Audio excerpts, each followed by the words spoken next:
Welcome back to Overfitted. Great to be back. Today, we're diving deep into something I think anyone who plays games has wondered about. Yeah, How do you make those characters, the NPCs, actually feel like they have, well, a personality? exactly. And we've got this real interesting survey paper here that digs right into that, how researchers are using AI to try and give these digital characters, a consistent inner life, something that shapes how they talk and act. Okay, so that's our mission today. Let's unpack this research, try to get a handle on the different ways scientists are building personality into these conversational agents. The brains behind the characters, basically. Right. And the key thing is, how does this stuff translate into making NPCs in games feel, I don't know, less robotic, more alive? Yeah, more engaging. Think of this as like your quick guide to the state of the art in giving AI characters some real depth. Okay, and the paper kicks off by clarifying some terms, doesn't it? Personality, persona, profile. Yeah, it points out that even though they mean slightly different things in like everyday chat, in the research world, they often get used pretty interchangeably. So everyone's kind of aiming for the same goal, consistent behavior, just maybe using slightly different words for it. Pretty much. It shows we're still kind of figuring out how to precisely define this whole area. And this whole quest for personality in AI, it's not exactly new, is it? Oh, definitely not. The paper reminds us it goes way back. Decades, really. Like Eliza and Perry. Exactly. Even then, there was this attempt to model certain traits. Eliza as sort of empathetic therapist. And Perry is the paranoid one. Right. But the paper really highlights a big shift. Around 2016, that's when neural networks really took off. Okay, so their ability to learn from huge amounts of data that change things. Massively. It just opened up way more possibilities for crafting AI personalities that were, more nuanced, more complex than before. Okay, so let's get into the core of it. The paper talks about different schemes researchers use, ways to actually define and model personality.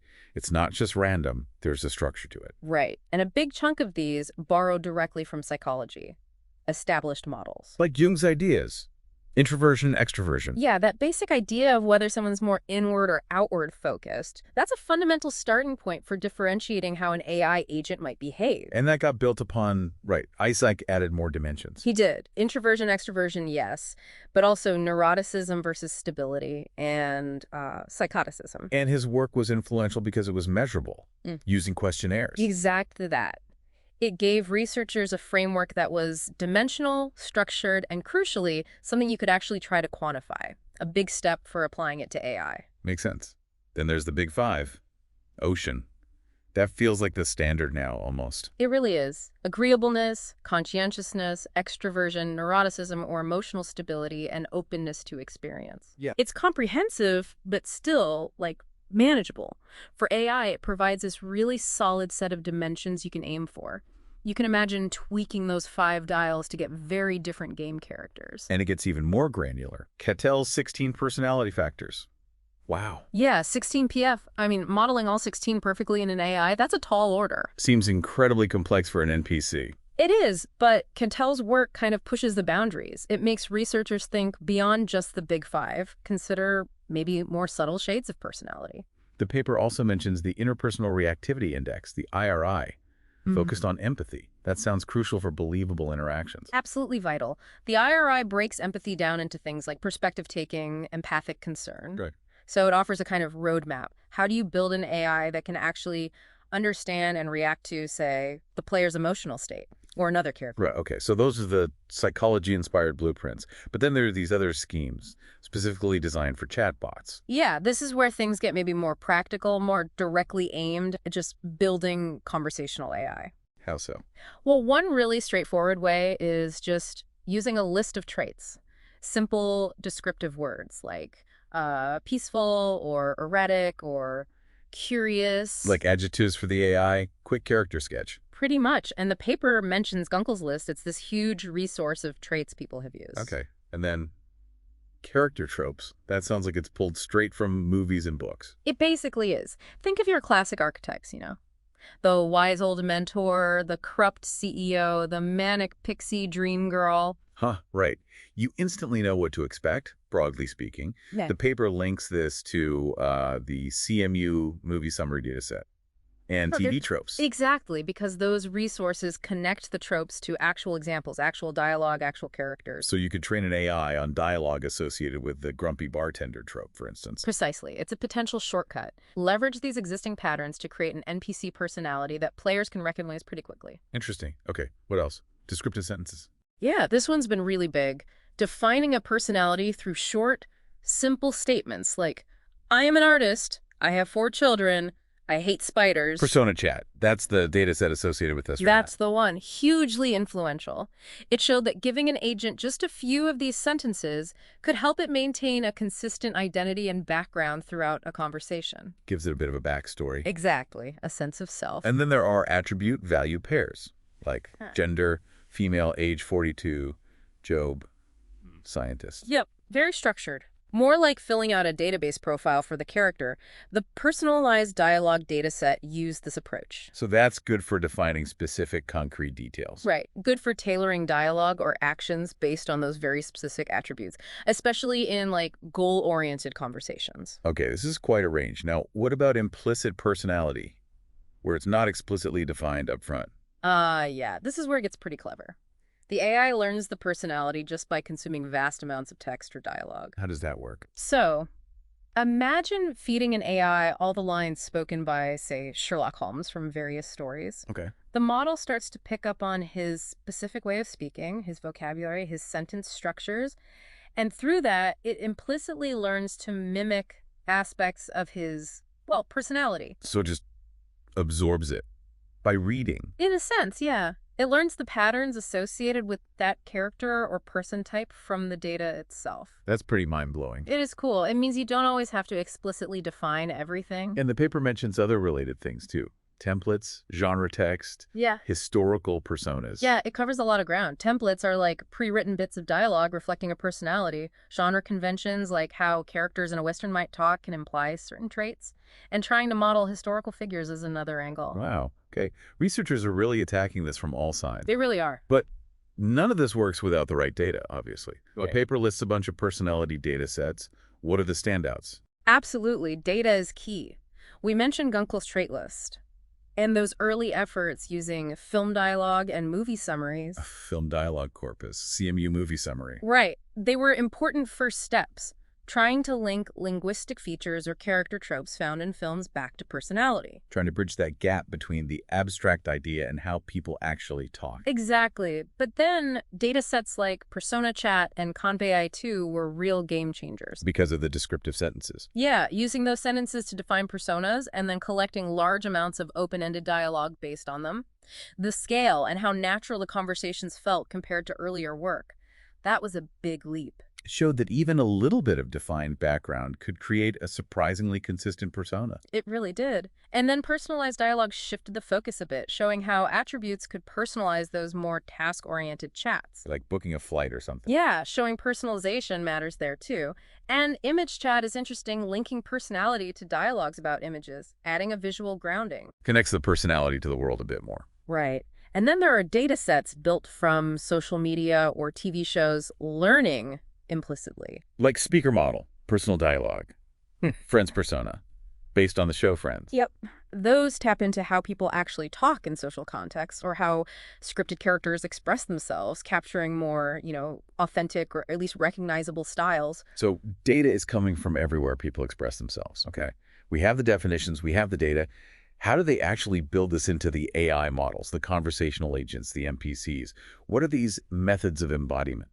Good question. Mostly, the paper says, current work relies on standard, powerful architectures like sec-to-sec and, especially now, transformers. Okay, the workhorses of modern NLP. Exactly. So the question is, how do you get the personality into those frameworks? One common way is conditioning. Conditioning. Yeah, you essentially represent the personality, maybe those big 5 scores, or the persona sentences as a kind of numerical vector, like a code. And you feed that code into the model, along with the conversation history. The model learns to generate dialogue that's consistent with that personality code. So it's like giving the AI a set of instructions, talk like this. Sort of, yeah. A mathematical instruction. Another way is using memory networks. Memory. Special components in the AI that can store the persona information, those descriptive sentences, for example, and refer back to them during the conversation to stay consistent. Keep track of who it's supposed to be. Exactly. And we already mentioned prefixing, just putting the persona sentences right at the beginning of the input given to the model, like a little reminder. Like a sticky note for the AI. Mhm. Remember, you like cats. Pretty much. And newer methods include prompt engineering, carefully crafting the initial text prompt to steer the AI towards a personality. Like telling ChatGPT, act like a pirate.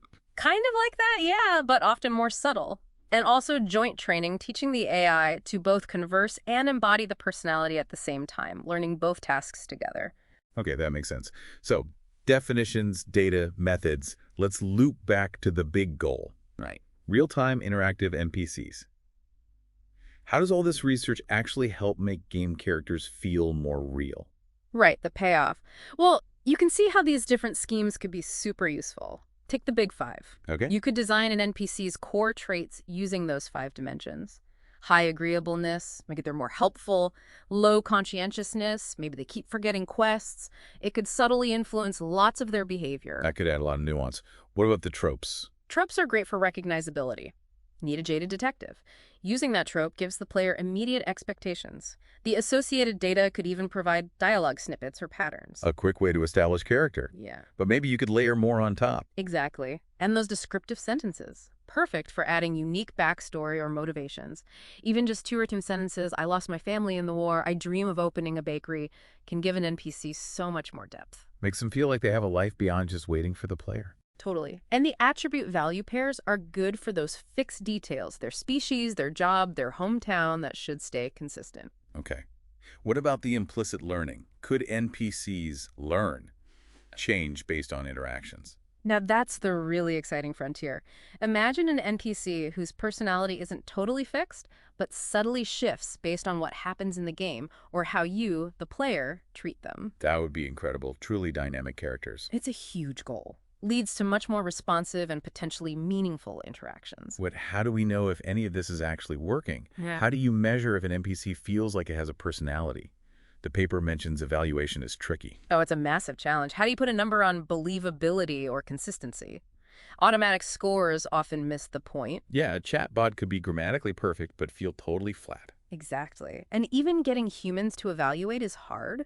What one person finds engaging, another might not. Is the NPC brave enough? Is the sarcasm landing? It's very subjective. So figuring out how to measure success is still a work in progress. Definitely. And the paper hints that the best approach might be combining these schemes. Right, like you said earlier. Maybe an NPC has a core Big Five profile Embodies a recognizable character trope. and has a little backstory from descriptive sentences. Layers. Yeah, that layered approach seems really promising for creating richness and believability, like building a character for a story, but the AI handles the performance. Creates potentially really immersive experience. Huge potential, yeah. So we've really only scratched the surface here, haven't we? It's a super complex field, and it's moving fast. Absolutely. But it's clear that this push to give AI agents personality is all about making interactions feel more natural, more engaging. And for NPCs, the impact could be, well, game-changing. Literally. From psychological models to these chatbot-specific tricks and all the data being gathered, they're laying the groundwork. Building the foundation for digital characters that feel much more alive, much more dynamic. So, next time you're playing a game, talking to an NPC, maybe pause and think about the personality behind the pixels. How much is programmed? How much feels learned? How consistent is it? Yeah, it's fascinating to consider. This deep dive shows the progress, but also, all the big challenges still ahead in making digital interactions feel genuinely human. Which leaves us with a question for you, the listener. Thinking about your own experiences in games or virtual worlds, what aspects of an NPC's personality are most important to you for making it feel real and immersive? Is it consistency, backstory, emotional reactions? We'd love to hear what you think. Definitely. Thanks for joining us for this deep dive on Overfitted.